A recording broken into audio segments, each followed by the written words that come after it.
The edge of survival. 10,000 years ago, the world stood at the end of a long frozen age. Glaciers that had once spread like giant white blankets across the northern lands were retreating, melting under a sun that shone warmer than before. Forests pushed northward, rivers swelled with ice water, and grasslands stretched wider than ever. Animals that had once ruled the frozen plains, mammoths, woolly rhinos, and giant bison, were vanishing. And with them, a way of life was dying. The story of the last nomads begins here, in a world caught between ice and warmth, between old survival and new beginnings. These people were hunters, wanderers, and survivors of the Ice Age. For thousands of years, their ancestors had followed herds across endless tundra, carrying little more than fire, stone tools, and hope. But now, as the earth changed, their way of life began to crumble. The Great Hunt.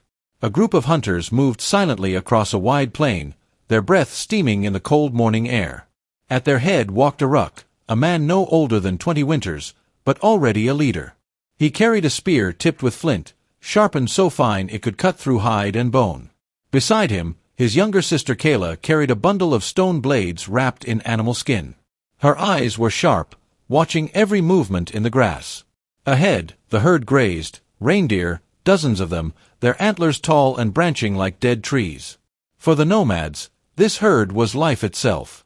Meat for food, skins for clothing, bones for tools, sinew for bowstrings.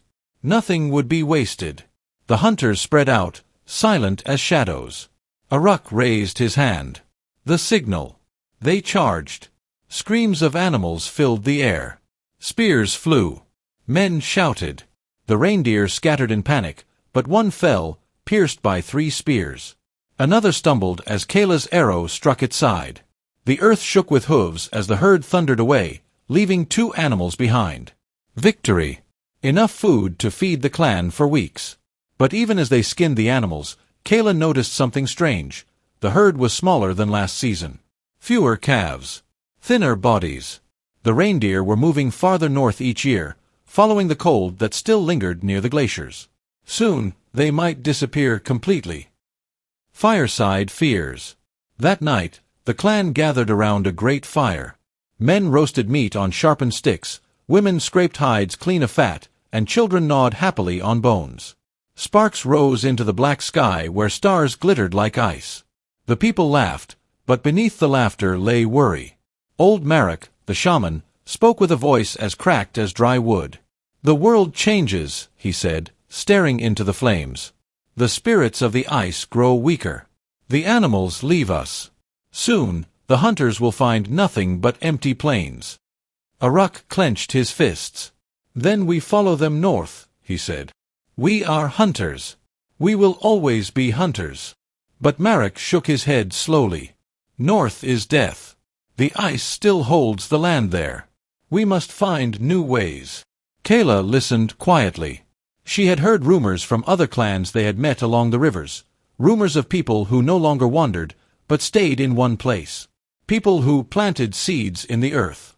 People who built villages of mud and stone. Could such a life be real? Could humans live without following the herds? Signs of change. The days grew warmer. Snow melted earlier in spring. Where once there had been bare tundra, now tall grasses and flowers grew. Forests spread, filled with deer, wild boar, and aurochs, giant wild cattle with horns like spears. Rivers carried fish in glittering shoals. But the mammoths were gone. The great beasts, so central to Ice Age life, had vanished from the plains forever. Kayla noticed other changes. Birds nested longer. Strange plants with heavy heads, wild grains, grew near the rivers. Some families had begun to collect the seeds, grinding them into flour. It was a hard task, and the food was bitter, but it lasted through the winter when hunting failed. One evening, Kayla crouched by the river, watching women pound seeds with heavy stones. She ran her fingers through the grain, imagining what might happen if it were planted instead of eaten. Would the earth itself give birth to food? Her brother Arak laughed at the thought. "You dream too much," he told her. "Food comes from the hunt, not the dirt." But Kayla's dreams were the same dreams spreading through the world at that moment, dreams that would shape the future of humanity. The first shelter. The clan moved less that year. Instead of chasing the herds endlessly, they built stronger huts from wood and mud, roofs covered with reeds. For the first time, children grew up knowing the same riverbank, the same grove of trees, the same fire circle. A few families even began to leave behind heavy things: clay pots for storing water, stones for grinding grain. No longer did everything need to be carried on the back. Aruck resisted. He wanted to follow the old ways, the pure ways of the hunter. But even he saw the truth. The world was changing. The hunters were becoming something else. The old world fades. At summer's end, Aruck led one last great hunt. 4 days, they tracked a herd of aurochs, moving through forests darker and denser than the old tundra plains. At last, they struck. Spears flew, arrows rained down. But the beasts were massive, dangerous. One hunter was gored, another trampled. They killed only a single animal, at terrible cost. That night, as they mourned their dead, Aruck stared at the fire and felt a heavy weight. Perhaps Marek had been right. The world of the nomads was ending. He looked at his sister, who now held a pouch of seeds instead of a bow. Her eyes glowed with quiet determination. She belonged to the new world, the world of planting, waiting, and settling. He belonged to the old. Closing of Part 1. The last nomads stood on a knife's edge of history. Behind them lay the frozen hunting grounds of their ancestors, the endless chase across white plains. Ahead lay something unknown: fields, villages, a different kind of life. They did not yet know it, but their footsteps marked the turning of an age, the death of one world, and the birth of another. The first seeds of civilization. The year after the great aurochs hunt was one of hunger. The herds moved farther north, and the hunters often returned with empty hands. Dried meat stores ran out before the winter ended. Children cried through the nights, their bellies aching. Even the strongest men grew weak. Yet in this time of hardship, Kayla's pouch of seeds became more precious than any spear. Planting hope. When the snow melted, Kayla led a group of women and children to a patch of open ground near the river. The soil was dark and soft from the floods. She knelt, pressing the seeds into the earth with her bare fingers. Some of the men laughed, calling it foolish. Food was to be hunted, not hidden in dirt. But Kayla persisted. Day after day, she visited the patch, pulling weeds, chasing off birds, whispering to the soil as if it could hear her. Weeks passed. Then, one morning, green shoots pushed through the earth. Thin, fragile stalks reaching toward the sun. The clan gathered, staring in awe. Something had grown where once there had been only bare ground. This, Kayla said, is food that comes to us, not food we must chase. The river village. As the harvest grew, so too did the settlement. Families built sturdier huts from wood and clay, round shelters with reed roofs that could withstand storms. They no longer moved with the seasons, but stayed by the river. The hunters still went out, but their journeys were shorter, their burdens lighter. Clay pots, hardened by fire, stored water and grain. Fish were caught with bone hooks and nets woven from plant fibers. Dogs, once used only for hunting, now guarded the huts and slept beside the children. For the first time in memory, the people began to think of the riverbank as home. Clash of traditions. Aruck, the hunter, could not accept this new life so easily. To him, the hunt was not only survival, it was identity, pride, and honor. He carried his spear as though it were part of his body, refusing to trade it for Kayla's basket of seeds. One evening, as the sun burned red over the horizon, Aruck confronted his sister.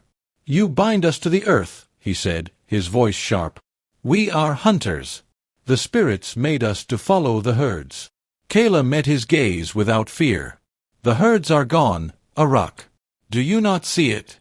The world has changed. If we do not change with it, we will die." Her words stung. 4 days, Aruck avoided her. Yet, deep inside, he knew she was right. Every season, the animals grew fewer, and each hunt claimed more lives.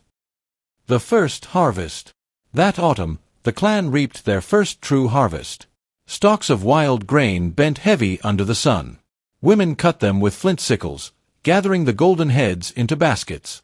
Children helped carry the bundles, laughing as the seeds spilled across their hands. The food was stored in clay jars, sealed with mud. For the first time, the people faced winter with hope instead of dread. Aruck watched as Kayla handed out bread baked from the grain. The taste was rough and bitter, but it filled the belly. A strange thought settled in his mind. Perhaps his sister had given the clan a new kind of hunt, one that was silent, patient, and fought not with spears but with seeds. New neighbors. Word of the settlement spread. Other wandering clans, thin with hunger, followed the river until they reached the village. Some came as friends, bringing shells, flint, and obsidian to trade.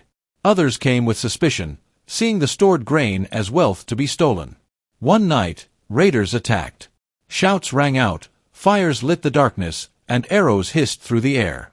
Aruck stood at the front, spear in hand, defending the huts.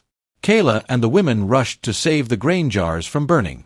When the attackers fled, leaving 2 of their men behind, the villagers realized something new. Food stored in one place was both a blessing and a danger. To protect it, they needed walls, watchmen, and unity. The first wall. Under Aruck's leadership, the people built a rough wall of wood stakes around the huts. It was not high, but it marked a boundary. This place is ours. No longer were they a band of wanderers. They were becoming a community, bound to one place, to one another, and to the land itself. For Aruck, the wall was more than protection. It was a way to hold on to honor. If the hunt was fading, then battle and defense could give him purpose. He was no longer only a hunter, he was a guardian. Shaman's prophecy. Old Marek, the shaman, watched the changes with wonder. One night, as the people gathered around the fire, he raised his hands and spoke. The spirits of ice have left us, but new spirits rise from the earth. The seeds are their gift. They promise life if we honor them. But beware, when men grow roots like trees, they will also grow desires as deep as the earth. They will want more land, more food, more power. His words unsettled many, but Kayla listened closely. She knew the old man saw farther than anyone else. The memory of the hunt. Even as the fields grew, the hunters did not vanish. Aruck led small groups into the forests, tracking red deer and wild boar. Yet each time he returned, he felt the difference. The village no longer waited breathlessly for his kills. The children no longer saw the hunters as gods of survival. They saw Kayla's baskets of grain, safe and certain, as the true miracle. Aruck wondered, were the hunters becoming shadows of the past? Would children someday grow up never knowing the chase across endless plains, never feeling the heartbeat of prey under their spear? The birth of a new world. Years passed. The river village grew. Fields spread wider. Families stayed in the same huts for generations. The first paths became streets, the first walls became defenses, and the first storerooms became the heart of power. Kayla grew into a matriarch, guiding planting, harvests, and trade. Aruck, grayer now, stood as protector, his spear always near. Together, they embodied the 2 halves of their people, the old world of hunters and the new world of farmers. But both knew the truth. Something greater was beginning. From scattered nomads came villages. From villages would come towns, from towns cities, and from cities kingdoms. Humanity, once at the mercy of the ice and the herds, was learning to master the land itself. Closing of Part 2. 10,000 years ago, the last nomads faced a choice: cling to the fading world of ice, or step into the uncertain future of seed and soil. They did not know it then, but their decision would shape the destiny of all humankind. From their hands came the first walls, the first harvests, the first homes. And in those humble beginnings lay the foundation of civilization. The Ice Age world was gone. The age of humanity had begun. If you enjoyed this story, don't forget to like, subscribe, and hit the bell for more episodes.